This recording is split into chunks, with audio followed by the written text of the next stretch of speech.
15 August বাংলাদেশের ইতিহাসে একটি অত্যন্ত স্মরণীয় ও দুঃখময় দিন। এই দিনটি উপলক্ষে কিছু গুরুত্বপূর্ণ তথ্য তুলে ধরা হলো। 15 আগস্টের গুরুত্ব।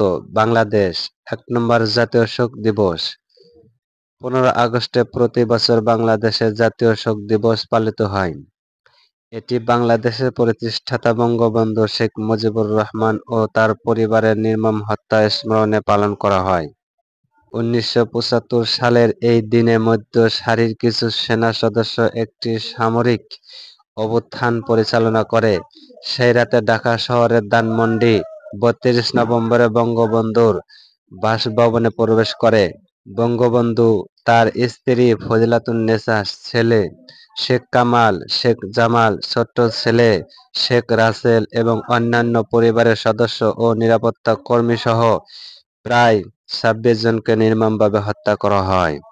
3 নম্বর, রাজনৈতিক প্রেক্ষাপট ও পরিণতি।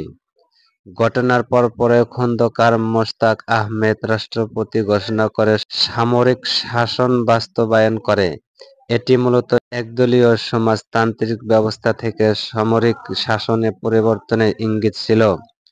ঘটনার পরপরই খন্দকার মোশতাক আহমেদ রাষ্ট্রপতি ঘোষণা করে সামরিক শাসন বাস্তবায়ন করে। এটি মূলত একটি একদলীয় সমাজতান্ত্রিক ব্যবস্থা থেকে সামরিক শাসনে পরিবর্তনের ইঙ্গিত ছিল। 4 নম্বর, শোক ও স্মরণ। উক্ত দিনকে ইতিহাসের অন্ধকারতম অধ্যায় বলা হয়। বছরব্যাপী বাংলাদেশে যখন 15 আগস্ট আসে, তখন আকাশ বাতাস সবই যেন শোক বর্ণে ছেয়ে ওঠে। এক কথায় এটি পুরো জাতির জন্য গমগমে এক স্মৃতি ও বেদনার দিন।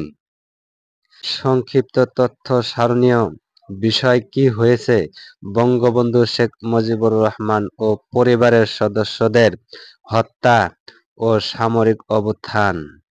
কেন গুরুত্বপূর্ণ? জাতির পিতাকে হারানো স্মৃতি ও রাজনৈতিক টানাপোড়েনের সূচনা। প্রতি বছর জাতীয় শোক দিবস হিসাবে পালন করা হয় 15 আগস্টে।